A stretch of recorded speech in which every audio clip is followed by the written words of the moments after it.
Welcome everybody to the K&B Music Den. As always, I'm Brad. And you, sir? I am everyone's friend, Keith. There we go. Perfect. So we've been doing this Goldilocks games that you came up with, right? Yeah, what is the Goldilocks game, Brad? Well, we take albums that are, what's the word you would give it? Critically acclaimed, Yes, um, loved among the revered, masses, revered. Yeah, revered. yeah, And we decided, and these are albums we're not overly familiar with. yeah. We decided we want to know, is it right? Is it underappreciated? Is it overappreciated? Just like Goldilocks and the bowls of what was it? Porridge? I guess it was porridge, oatmeal, or something. Yeah, How is porridge? I don't even know. But that's weird. That's weird. But yeah. so That's a far whole we've other thing. done Velvet Underground. Decided that was a bit overrated. We've done the Clash. We said that was just right. And we Yeah, did the Jam and said that's underrated by a lot. highly underrated. Yeah, I bought that vinyl. Just so yeah. everybody You knows, beat I went and bought the Jam on vinyl. you beat me So to it. so I decided this week was my pick, and I thought, there's a band I don't know a whole lot about, but I hear the name a lot. Their debut album got rave reviews. I mean, if you look this thing up on Wikipedia, I don't think it got below a 9 out of 10. And that was the Pretenders with their debut album, Pretenders, from 1979. So, Keith, we dug into this here. Where does this one rank in the Billboard? I mean, I know Rolling Stone had some high praise for this as well. Well, yeah. If you look at the book that I have here as reference for us throughout these journeys we take, um, the one is the Rolling Stone 500 Greatest Albums of All Time. Again, this is the one from a bit back before they revised it recently in their magazine. So go ahead, Brad, and guess. It is in the book from 1 to number 500. Where do you guess this is? Take a I guess. believe it was in the top 100, wasn't it? No, Oh, it was not. Okay. no. Okay. Well, then So I no, was wrong on that. knowing that, still take a guess. 170. Pretty close. 154. Okay. So it's up there. Can you see that? Yep, I see it. 154. Okay. All right. So now the other book is VH1's 100 Greatest Albums. So it's It in the top is. 100 in this one. Yes, it is. Yes, it is. Hey, you're right. Hey, So since you picked this album, I'm going to make a guess again. 1 to I'm going to say 100. Where do you 70 think this this one time. is? 70. Oh, give him more credit, buddy. 52. Okay, so wow. So Yeah. according to that book, there's only been 51 albums made that are more important than that album. Greatest albums. Yes. Wow. So that's high praise. Very high Very praise. high praise. Yeah. For an album that I wasn't overly familiar with. Yeah, me too. So, Mr. Knowles, Chrissy Hind and the gang. What did you Yes. think of them upon first listen here? Put me on the spot. All right, like I Yep. always do to you. Yeah. My turn. All right. Well, fair enough. I tell you what, man. First and foremost, I want to sincerely thank you for picking this album because I love it. Great. Yeah, I think it's great. I'll play my hand right off the bat when we're playing the Goldilocks game. Is it underrated? Is it overrated? Is it just right? I think this one is just right. I'm going to agree with you on that. Yeah. Okay. Yep. Okay. Yep. For me, Chrissy Hind I think we both have admitted in the past we need more females in our musical collection. And Yes. I got to say, her voice is just something about that voice. It's on the Yes. verge of punk, Yes. rock. It's got a little snarl to it, but it's beautiful at the same time. Yes. Perfect for a rock singer. So, I mean, Chrissy Hind now is one of my favorite female musicians. I never understood how good she was until listening to this. Well, you're right. And like I said, when we at the end of the last one, we said we were going to do the Pretenders at the end of the Jam episode. I said probably my own shortcoming, but they've been more of a singles band for me. I just kind of know the hits. Yep. So going into this album, the only song I really knew, of course, was Brass in Pocket. Brass and Pocket, yeah. Was a big hit. I was 6 years old when it came out. I remember. So right, I don't remember what I had for dinner yesterday. But dude, I got to tell you, there's so many interesting layers to this album and this band. Now, Chrissy Hine, I don't know if you know, she was actually on the punk scene, and Yeah. she would do record reviews. She was a writer. Hmm. She was in some fledgling bands that never really took off, but just kind of cutting her teeth. Yep. Um, and then she, impressed someone at a label with basically a demo of her and said, but basically, let's build a band around you. Um, Smart so move. and that was what I was gonna say. It's a very smart move. Um, but you already mentioned her voice, how it's very much a chameleon. It is. She's a bratty punk on one song, and she's singing a tender love song on the next that will bring a tear to your eye. I mean, she's Hmm. got it all, man. She's got it all. Um, I noticed the one of the things I noticed the most about this album, which by the way I own on vinyl and just have never really listened to it that much, but it's been in my collection for years. I didn't know Um, that. yeah, I already own this, which was fun to listen to on vinyl for this experiment. Oh man, Um, that's nice. yeah, I know you're going to be getting this, I assume, but Oh yeah, yeah, absolutely. yeah, yeah. um, but you know, the songs on the first side of the album, for the most part, punk influenced, rough around the edges. And you got to think this was a debut album, so Chrissy's coming out. Oh You yeah. know, she's coming out swinging, man. She's got the leather on. She's to me, she's not playing a part. She is the part. She lives the part. Oh, absolutely. Um, and it's so authentic, it's so believable, it's so real, and raw. And if you really pay attention to some of the lyrics, particularly in the first side of this album, she's kind of showing that she's one of the guys, as far as like, she likes to go out and drink and Oh, smoke. absolutely. Yeah, she does. And at the end of the night, she's got no problem going home with someone, and it doesn't have to be the love of her life.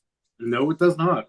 And for a female to be that bold lyrically in 1979, 1980, not that it had never been done before, but, in a mainstream kind of way that they ended up going, appealing to the masses, so to speak, with still this, quasi punk aesthetic, let's say, Hmm. um, that was kind of revolutionary. It certainly was. Absolutely. I mean, and she was a little bit of a trailblazer in that sense with that. Great word, as Now, always. Great word. one thing I found amazing about this was, and I'm sure you've seen this, Nick Lowe produced one of the songs on here. Did you see that? I think I did see that.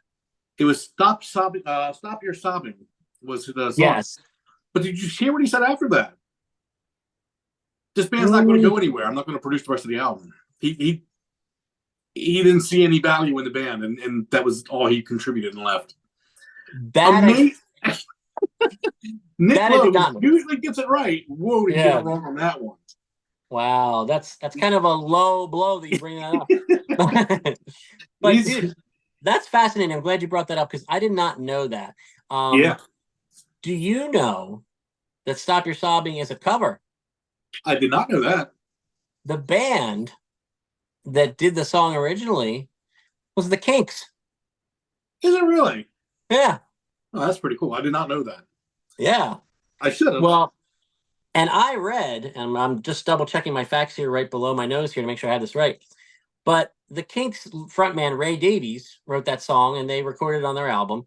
It says here in this little write up that 3 years later, Ray Davies was the father of Heinz Child. I didn't know that either. Yeah, I didn't know any of this. And Wow. I'm pretty Okay. sure from what I did a little bit of, surface research, I think on their second album, Pretenders 2, I think there's another Kinks cover. So is that her way? Is that her way of getting out of or his way of getting out of paying royalties? I mean, I mean, Maybe, maybe. I mean, I Chrissy guess we'll Hines, leave. she's a little wild, you know. Yeah, I guess we'll leave that between them. But but man, Man, what what really grabbed me about this album, what really won me over, was it's not just a side A album. It's a complete album. Um, Side A is very strong. Don't get me wrong. It draws you in. it does. Precious. I mean, Tattooed Love Boys is fantastic. Space Invader, I believe that's the instrumental, which was kind of cool to put an instrumental in Yeah. there. I mean, again, I didn't know "Stop Your Sobbing" was a cover until a couple days ago, probably. But dude, The song after Brass and Pocket, the second to last song, "Lovers of Today." Oh my god. Well, Oh to me, that the whole B side, I guess you would call yes, it the A side, B side. yeah, I actually preferred it a little bit. Now, like you said, it's a full album. It is a full album. yeah. But man, that B side's good. Like you flip that and it just gets, like you said, some of that punk comes off and it gets a little bit more, I wouldn't say tender. I don't know what the word is you would use. It does. Yeah, I It, mean, but man, she starts really killing it on the other side. Like she, yeah, oh, I mean, you got Kid, Private yeah. Life, Brass and Pocket, and Lovers of Today, 4 in a row. Just boom, boom, boom, boom for me. Just You're right. I'm glad to hear you say that you've felt the same thing and thought the same thing, yeah, because I was enjoying this when I first heard it. I was like, man, I've been missing something here. And when I turned to that side B, man, tender is a good word. I would also say I would use the word romantic. it You know, is. It you know, 100%. and I think that's really cool because they could have done the entire album in your face. And they, right on their debut album, they were very clear to say, hey, and through their music, say, hey, we're not a one-trick pony. No. Um, this girl can croon and spit nails, and she can do everything in between. Yep. And it was her way, I think, of saying, yeah, even though I'm a girl on side one, I'll go out and I'll drink, and if I want to get laid, I'll get laid. But on the second side, she's saying like, I'm a punk, but I'm still a romantic. I'm still a romantic. She's still a human. Yeah, Yeah, and that's she's got that great. soft side. Yeah. So it works. It works absolutely to perfection. It does. I didn't get a chance to listen to the second album yet. Um, I know it's highly regarded as well. I really wanted to focus on this one, but I will Yes. definitely be listening to it. Now, did you know I had heard this story years ago, and then I was like, "Wait, is this the same band? Do I have this right in my head?" So I looked it up. Do you know what happened to this band after the second album? I don't know at what time this happened. I know they lost 2 of the members. Was it Yes. after the second album that happened? The second album was Okay. released, and not that long after, um, two of the four members Yeah. overdosed and died. Yeah. And she was able to keep it going. I mean, I read where she thought that was it. That's Yeah. kind of where things were going to stop, but she was able to keep it going. But man, 2. I mean, you're losing your guitarist and your bassist. Bang, in one shot. Yeah. I mean, That's hard. it's unthinkable. And, she could have given up. She could have said, hey, we made a couple great albums. But, it kind of makes me think two things at the same time. A, of course, what a tragedy, and what would they have done as that original four piece on the Oh my god. subsequent albums, Yeah. But then the flip side thought is, wow, she held it together and pressed on and made some She did. more great music. We see a lot of music biopics lately, like the Bowie one that came out and stuff. Yeah. Man, I think Chrissy Hynde would make a great biopic. Oh yeah. Just what she, like you said, pioneering and trailblazing a genre there where she probably didn't fit in right away. Then Yeah. dealing with the tragic loss of 2 members like this. I mean, she's persevered through a lot of shit and she's kicked ass the way through it. She has. She has. Yeah. Yeah. Do you remember I don't know, it might have been ended up being in the 90s. Do you remember that ballad, I'll Stand By You? Oh, absolutely. That was a huge hit for them. Huge. And again, just listen to her vocals on that song. It's My God. amazing. Yeah. Amazing. Yeah. So, man, I tell you what, I am so glad that you picked this. I am too, yeah. And I'm so glad that I just so happened to have picked this That up you at some already point. owned it. Yeah. I mean, that Yeah. makes it easy for you. So I don't have to go buy it. Now you do. I will be, so. Yeah. Well, and I will say, speaking of the vinyl, by the way, when I first listened to it, there's certain times in my house, depending on what's going on, who's home, I don't like to get too crazy with the volume. So I listened to it at a little bit of a lower volume on my turntable, and I thought, this album the production, it sounds kind of thin. But then I turned it up. And And changes. that's all it needed. It's not Yep. it's not an album to be listened to No, quietly. this is a turn your radio up album. Yeah. This is Yeah. 11 on the dial. Absolutely. Yeah. Yep. So that was all that was, thank goodness. But so any last thoughts on the Pretenders before I reveal what's next for us on Goldilocks game? No, like you said, I'm glad I picked this one. I think in general consensus, yes, this is just right. For me personally, it might be a little bit over. I might be liking this one quite a bit because this is going to add a long time band for me that I didn't have now. This one's going to stick for me. Well, by saying that though, you're saying that you're leaning a little bit towards this album even being underrated. Yeah, underrated personally. I think Yeah. for the masses, this is just right. For me, Yeah. this is going to become a big band. So yeah, underrated for me. I kind of feel the same way. Yeah. Okay, great. Yeah. So as usual, no, we don't always agree, but it's a little more interesting, I guess, for the people when we don't. But uh, but hey, we got to be true to who we are, Yeah, right? exactly. So unfortunately, I don't have this to hold a physical copy up of what we're gonna do for the next Goldilocks game. Ironically, it's one of the only albums of this entire band's discography that I don't own, which I don't Hmm. understand. I'm gonna rectify that, I'm sure. Um, but I want to go to the Prague Pioneers Giants. The band is Genesis. The album is their concept album. I'm pretty sure it's the last one they did with Peter Gabriel before he exited stage left. And it's called The Lamb Lies Down on Broadway. There we go. Okay, I'm up for it. So this is, I think, very different than anything we've done so far. It's one that is very highly regarded.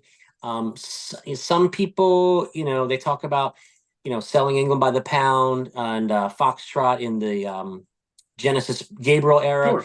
And then, of course, with once Phil Collins took over singing, you've got Invisible Touch in the 80s. You've got the self-titled in the 80s. Yeah. You've got Abacab, Duke, and then there were three. So many great albums. But this one kind of stands on its own in a way, and sometimes I think it gets a bit forgotten, not by a lot of people that love it, because it was more of a concept album. It's a long album, I think it's like a double album. So it's an Yeah. undertaking, but I'm really interested to see how this goes for the Goldilocks game. So folks, play along with us. We're going to do The Lamb Lies Down on Broadway by Genesis for our next Goldilocks game, which will be coming out soon. Are you cool with that one, Brad? Hey, I'm looking forward to it. I don't know it, so I'm looking forward Good. to it. Good. I'll be honest, a couple months ago, I listened to it again for the first time in quite a long time. And I enjoyed it. I mean, I didn't dive into it and Yeah. study it or anything.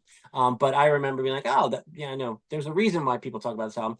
So once we started this concept up, I'm like, this is perfect to do that. So I got a little bit of a head start on you, but Yeah, you do. see how that works out. But so hey, our consensus here: the Pretenders are ranked just right, if not maybe a little underrated, by both of us. We're very Hmm. glad we did this one. Please, if you were like me and Brad, I guess that you were kind of more of just a hey, I know some hits. Man, dive into this album. This is a fantastic album, It and a lot is. of you are probably watching this thinking, "Yeah, I already knew that, you dummies." So feel free to say that in the comments too. Yeah, no kidding. Keep us humble. So, for Brad, as always, I am your friend Keith. This is the KMB Music Den. Please like this video, share it on social media, smash the bell for notifications. You'll be notified every time we drop new content. We've got REM Discnology Out of Time coming up soon. We've got new album reviews coming up for Green Day, The Smile, Ty Segall, possibly Sarah Jarosz. She's coming out with a new one at the end of the year. Actually, the end of the month. So new year. I'm getting mixed up. But weigh in on the Pretenders in the comments, please. Thank you, by the way, Brad. I don't know if you noticed, we just passing over 41,000 total views for the channel in a little over a year. That's good. 410 subscribers and counting. So hey, it's our own little piece of the YouTube universe here, but it's growing at a pace that I like. Yeah. People that are subscribing seem to be actually really listening and coming back. And watching and not just subscribing Commenting. because we beg Yep. them to and then never listen again. So I'd Yep. rather have 410 and most of them watching than 1,000 and like 5 people watching. So True. just how I feel about it. But so thanks again, Brad. Great pick. The Pretenders Goldilocks game coming at you soon with Genesis. The Lamb Lies Down on Broadway. Follow along with us, listen, and we'll see you guys real soon on the KMB Music Den. Thanks again, Brad. You got it. You have a good one. You too, buddy.